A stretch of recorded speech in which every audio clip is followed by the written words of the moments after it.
I've been in sales for over 30 years and I've sold something to every Fortune 500 company at least once. Most of those sales have been in the tens of millions.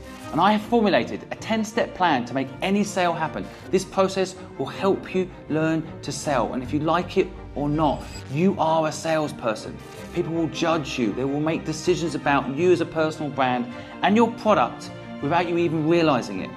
So if you can't sit and listen for 5 minutes to all this knowledge I'm going to give you for free, I'm afraid you're not going to make it.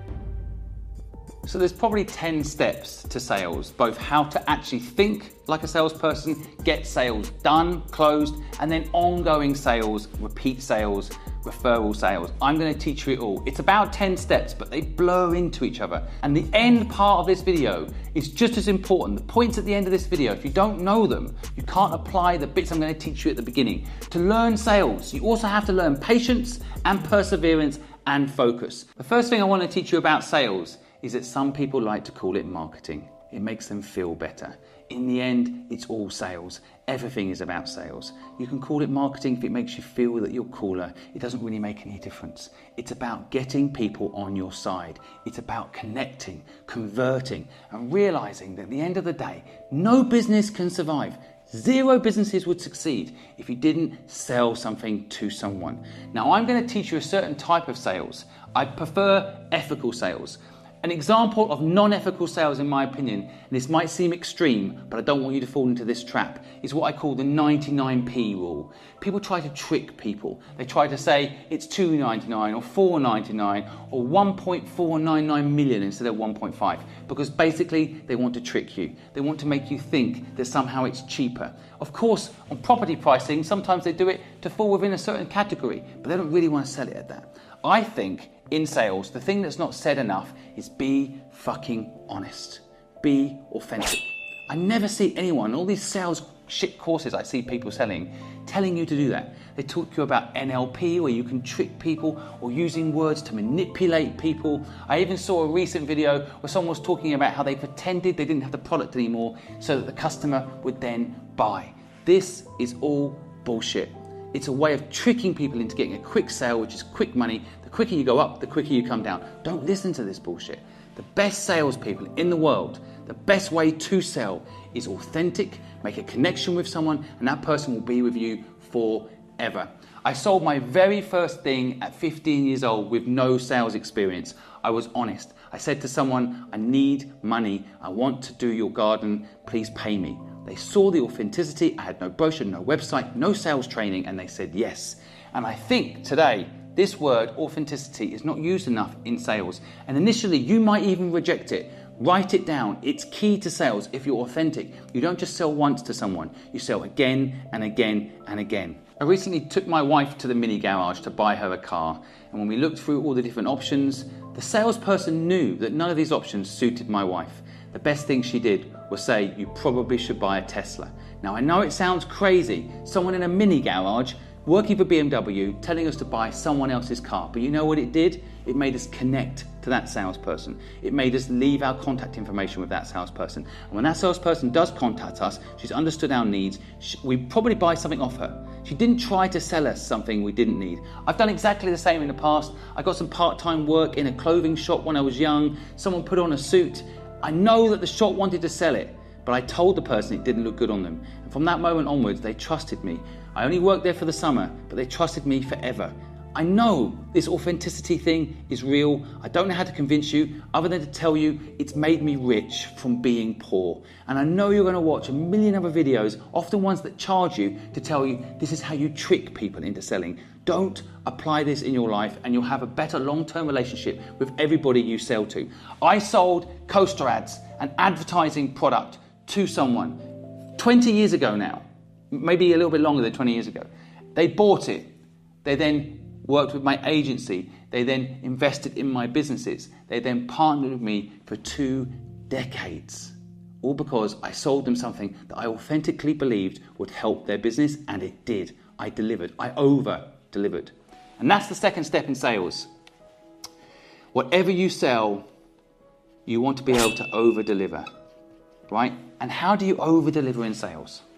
You make sure that what you're selling you believe in. you make sure you don't say something that isn't true about the product, even if someone tells you to do it. If you're working somewhere and they tell you to sell something that isn't true, it's your personal brand on the line. Don't do it. Walk out that door. Only sell what you can deliver on. And I know quite often in the sales process, in the excitement of selling, you want to promise much more than you can guarantee. Well, then break it into those two parts. Say, this is what I can guarantee, and this is what I hope might happen. An example I've had many times in my life is PR companies that sell. They come to me and they say, Simon, we'll get you in every major newspaper in the world. And then they want me to pay a monthly fee, and they make that promise. But the ones I've worked with are the ones that have come and said, this is our plan to try and get you coverage in every newspaper in the world for what you're trying to do to help people, Simon. This is what we'll try to do. This is what we guarantee we'll do. We're guaranteed to write up a good press release. We guarantee to take good pictures to put you into the press. We guarantee we've got a good mailing list of people that should write about you, but we cannot guarantee they're going to write about you. And those are the people I want to work with forever. These are the sorts of people you want to work with. These are the sorts of people you want to be. Authentic. And don't overpromise. The third thing in sales, and in a minute, I'm going to get to what I think is the glue that puts this all together. But the third thing in sales that you always need to do is find your own style. Now, I have seen introverts do amazing things in sales. And the key, a lot of people think only extroverts can sell, right? People that like people are the only ones that can sell. It's not true. I don't know how this stuff becomes a belief system for us all. It's not true. In Fluid, my agency business that I sold to PricewaterhouseCoopers, the best salesperson in that company was my accountant. Why? Well, I did my job. I'm going to come to that in a minute. I trained her properly, right? In fact, I'll write it down now, right? Train a team to all think sales. I'm going to explain this a bit more in a minute. But she basically would go and have lunch with other CFOs, other accountants, and they'd be asking her what she's doing. And she'd be talking about how the business she was working at, Fluid, was turning companies around, was saving businesses, was changing the world, making sure people didn't lose their job and make sure these companies survived. And she said it because she loved the company and she believed in it. And you know what happened? Those CFOs would go back to the boardroom and tell their CEO. And then next thing you know, we get a phone call and email asking for a meeting for us to get involved and work with them. She was the best salesperson. I was actually labelled up as the salesperson in Fluid, but she was the best salesperson. I got my best leads from her. But the point I'm trying to make here is find your style.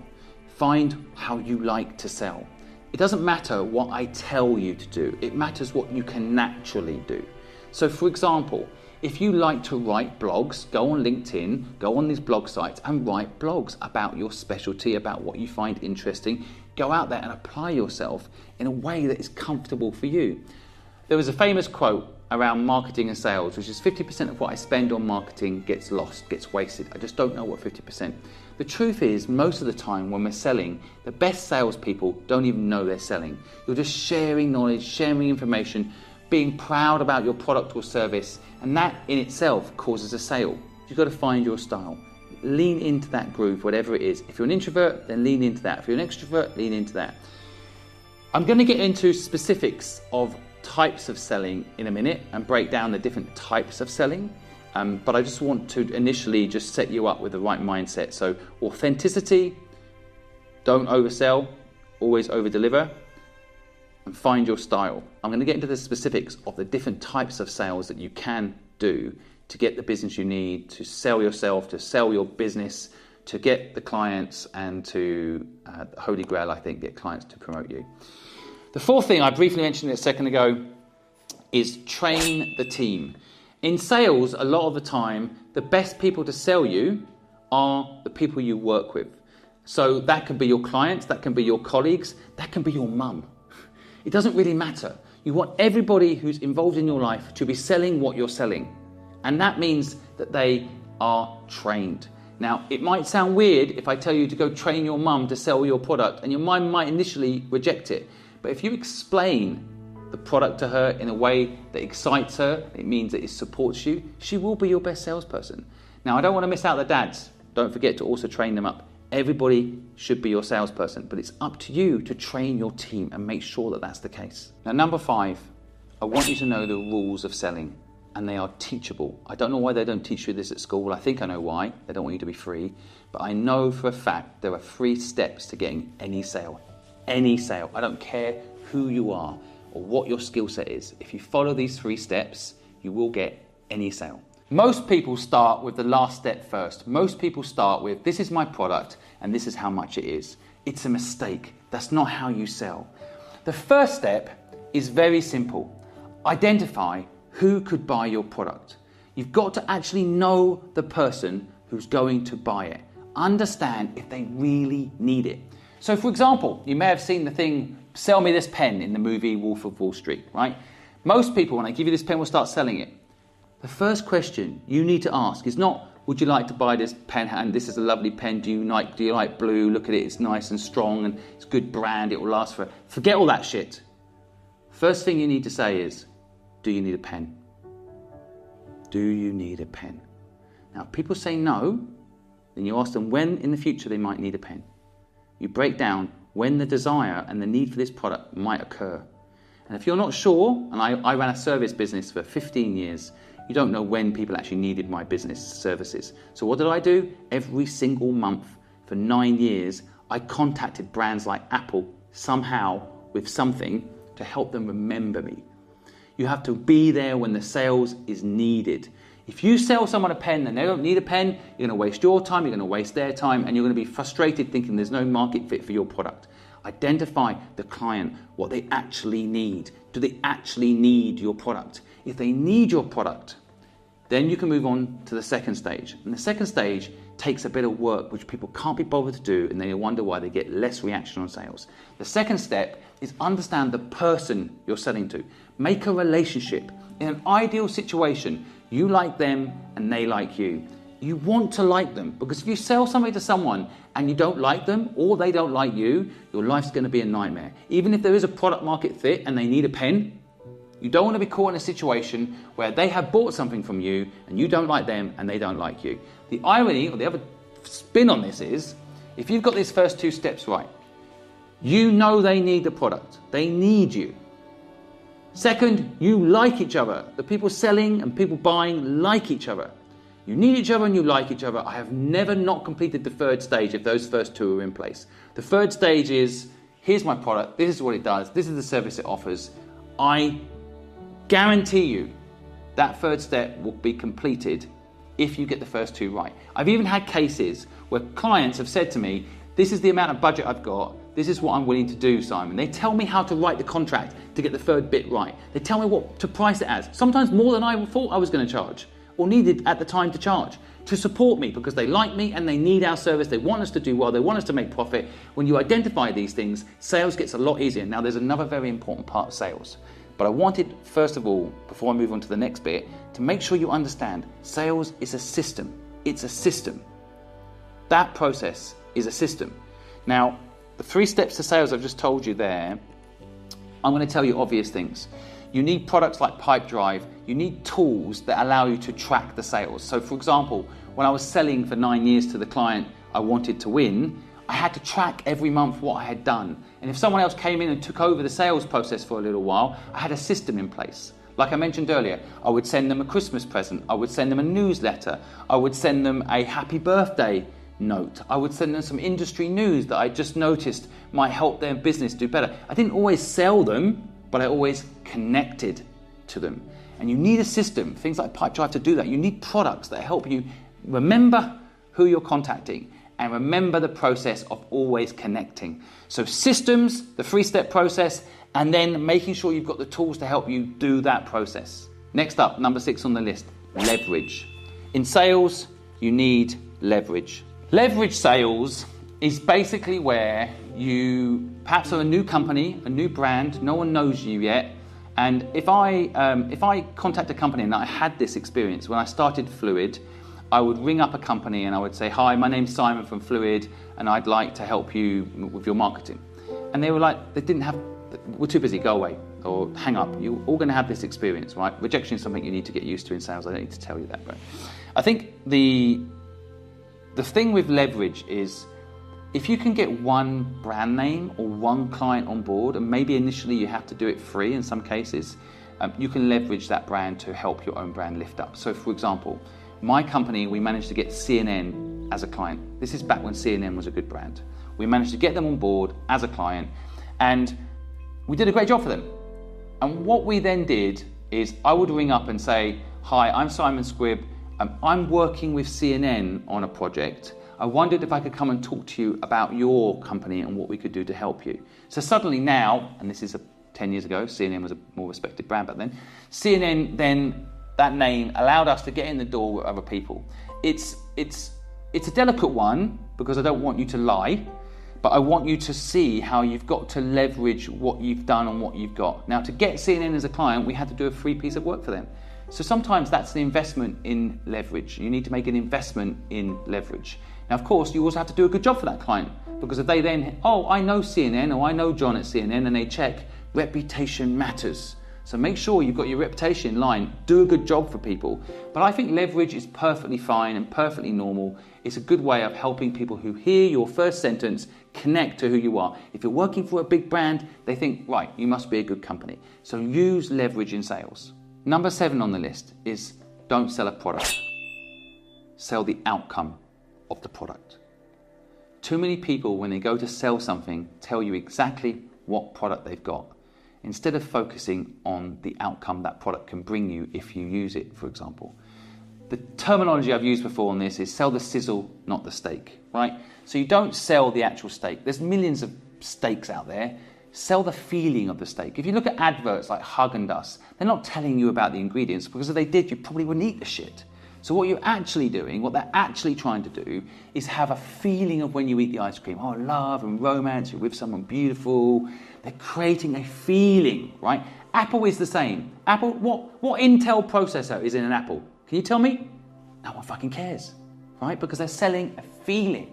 You've got to learn to sell a feeling. Now, I'm going to come on to another point in a minute, which is around storytelling, but I want you to understand that any product, anything you sell, is about the feeling. So when I was selling Fluid, I wasn't selling that we were the best marketing company in the world. I was selling the fact that we cared about having a result for our clients. We prided ourselves on the success of our clients. I didn't break down that we did email marketing and SEO and built websites and built competitions and marketing campaigns and adverts and billboards. No one gives a shit about that stuff. And that's what everyone else was doing, which is why we beat them, because we were selling an outcome. We were selling the sizzle, not the steak. There's just so many examples of brands that have actually done well that do this. I mean, LinkedIn, for example, sells that you can get a job on that platform. You can build your brand on that platform. They don't really tell you, well, there's a like button and there's a comment button and, you can actually DM people inside. None of that matters. That's just part of what obviously the product does. It's what the product gives you that people care about. So learn to sell the sizzle. What is the sizzle for your product? Tell me in the comments. I want to know what the sizzle is. I don't care about the steak. Number 8. This one might seem obvious. I'm surprised how many people don't do it. Only sell what you believe in.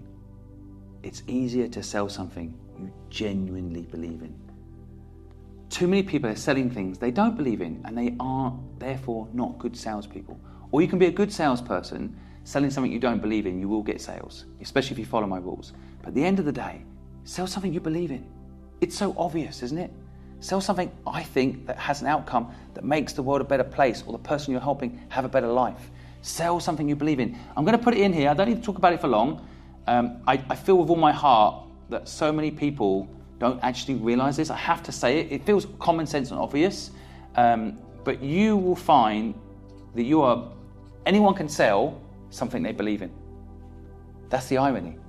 But so many people don't sell what they believe in. So only work with companies. Well, if you're going to work with someone, make sure you ask for equity, but that aside, if you're going to sell something you believe actually brings value. Sell something you believe can actually make a difference in people's lives. Number 9. Now, this type of sales I want to explain to you now can sound a bit like point 6 around leverage, but actually it's quite different. Some of the best ways to sell are other people selling for you. Now, I mentioned this earlier in team training as well, but these two ideas blend into point 9, which is, and the best way maybe to give you as an example is a brand I don't really like, but they do this quite well. McDonald's sponsor the Olympics, right? So by leveraging the Olympics as a brand, that kind of aspirational excitement, community, team, everything the Olympics does so well, McDonald's leverage it. They sponsor it. And I think brand leverage and team sales alongside this brand partnership model can be a great way to sell your product. So if you want to sell something, you can look to align yourself with that brand. So just before I did this video, I just came off a phone call with Liquid Death, which is this new water brand. I don't know yet if we're going to do a partnership with them or not, but we can leverage each other's brands, basically. They have a message they want to get out there in the world, and we have a message that we want to get out there in the world, and putting our two brands together can be hugely powerful. I don't know if that's going to happen by the time this video goes out, but I'm just trying to teach you something. Brand partnerships, brand alignment is so powerful in sales. And if I say I'm sponsoring the Olympics or I'm sponsoring the tennis, and maybe that sounds like too much money, but you just, even if it's your local football club, if you go and support your local football club, go fix all their billboards and you're a carpenter, maybe they'll give you the billboard for free, but you align yourself, I'm supporting my local football team. You align yourself to your values, to their values. You lift each other up by these partnerships. I call this 1 + 1 = 11. It's an underutilized way of selling. And just like asking your customers or your team to sell you, or using the leverage system I mentioned earlier, 1 + 1 = 11 can be a very powerful way to get your brand out there. It doesn't always require money. Like the Liquid Death partnership that we have, neither of us will probably pay money, and we'll just put our resources in the middle together to create something fun, hopefully for you, to help you have a better business life. But I'm trying to explain a very important fundamental of sales that I've learned, that 1 + 1 = 11. Number 10, I'm going to call this the emotional sale.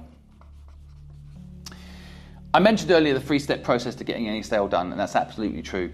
There is a very delicate and powerful way to sell that I find hard to explain, but it basically is best explained by understanding that people are people. And an example is, recently I launched my book, What's Your Dream, on Amazon. It's pre-sale. We went to #1 on Amazon the day we launched, #1. And no one's even read the book. No one's even reviewed the book. Now, most books need lots of reviews before they'll get purchased, just like products. We have 0 reviews on that book, 0, and it's #1 on Amazon. Why? Because I used a method that I think you can only use if you genuinely feel it, and that is the emotional sale. So instead of saying, my book will teach you X, my book is amazing, which I think it is, by the way, please buy it, I said instead, this book is about a movement. It's not give and take that's going to make us survive in the future. It's give without take. We have to get back to how we just help each other because we can. If you buy this book, you're not getting all my knowledge for free. If you're buying this book to get all my knowledge for free, don't buy it. My knowledge is for free on this YouTube channel. You can subscribe to this YouTube channel right now and get all my knowledge for free. It will cost you nothing. Do not buy the book to get my knowledge for free. Buy the book to support the mission. I want more people to know that if they give without take, they'll get far richer than if they give and take. You can only get so much when you give and take. It's a transaction every time that requires you selling time most of the time. Whereas if you give without take, there's unlimited upside to what the universe will give you. I've run this experiment for the last 5 years. I know it to be true. Go buy my book, support Give Without Take if you believe in what I'm saying. That's what I said. Thousands of people bought the book. Because it's not about buying the book. It's about supporting a mission. Emotional sale. I think Elon Musk does an emotional sale, nearly in all his businesses. He's like, buy Tesla because fuck, we've got to do something to save the planet. You know, buy Tesla because I'm fucking the other car companies. I'm more valuable than them all. I don't think he is anymore as a car company. But the concept is like, he's selling, buy my car to save the planet. Buy my car now before it's even out, and let's fuck these awful car companies that have sold us petrol cars for years and years and years. This has to be really authentic. Like the emotional sale is one of the hardest sales because it has to really be true. Otherwise people see right through it and then you're fucked. You destroy your personal brand, you destroy your business long term, no one comes back. It has to be true. But if you do it right, it's hugely powerful. I've seen a brilliant clip. Don Draper sells the Kodak carousel, which is it's a fake scene, but it actually happened. And what he does brilliantly, and the clip's down below, watch it at the end of this video, he does a slideshow as to why the company should use his company to buy the product. And in that slideshow, he shows pictures of himself on the couch with his kids, looking like a slob, just being genuinely honest and authentic with himself. And at the end of the video, when you watch it, you'll see what I mean. I cried, you'll cry. The emotional sale is also about showing yourself, showing up, showing why you're doing stuff, really being vulnerable, being open, feeling the pain, showing people that you're real and normal and honest, and why you're doing something is bigger than yourself. If you can do this emotional sale, I think it's one of the most powerful. I think my book getting to #1 on Amazon without any reviews on a pre-sale is unheard of because of this technique, right? And I say technique loosely and carefully. It's not a trick, it has to be real. It can't be a trick. That's the thing about sales that people don't seem to explain properly. Sales is not about tricking people. Sales is about telling people the truth, the story, and why it matters to them. They'll buy it if it matters to them. So that's the 10 points to sales. I'm going to tell you a few more things now that aren't exactly points, but very important. Please, please, please learn what sales is really about. It's about being authentic. It's about having a team around you. It's about community. It's about having purpose, being authentic. All of these things need to happen in sales. But there's a couple of really interesting things. I know sometimes you need to stand out in sales. So you need to leverage tools like PR and marketing and other brands. An example, I recently heard a story by Rory Sutherland, and it's about how they were asked by a dishwasher company, how could they sell more dishwashers? And one of the things that came up was, well, why doesn't everyone have 2 dishwashers? Now, when I first tell you you should have 2 dishwashers, you probably think I'm mad. And what was really interesting, and I've seen this play out so many times in the sales process I've been involved in too, it's like out-of-the-box thinking helps brands love you more, helps people love you more. Try things. I bought a staircase in Twickenham, 5 stories high, encased in glass.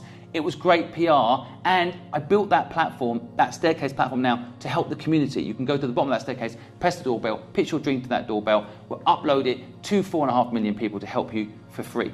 Now, those sorts of things, and this thing with Rory was really interesting. He said that when the dishwasher company came to them, they talked about how, why don't we ask everybody to buy 2 dishwashers? And of course, the company was initially like, why would people buy 2 dishwashers?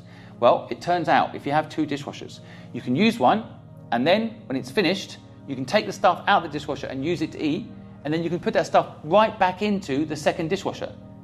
In other words, you never have to put the plates and dishes and cups in the cupboards. Something I know I personally have to do. I'm rich and I only have 1 dishwasher. How stupid am I? But they didn't go with a campaign in the end to promote the concept of buying 2 dishwashers. Perhaps that's ludicrous. But I really like this out-of-the-box thinking, the wild ideas, the wild thinking. Buy a staircase in Twickenham and turn it into a dream factory. Madness. Own 2 dishwashers. Madness. You've got to build madness into sales, both from a PR point of view, from a marketing point of view, and to get the deals and connect to clients, be mad. Enjoy the process of selling. Have fun. Laugh. Humor. All of these things will help you fucking sell. So go and have a laugh. Subscribe to this channel. You'll see more people's dreams coming true because of sales than any other reason. I'm going to have some chicken now. Bye.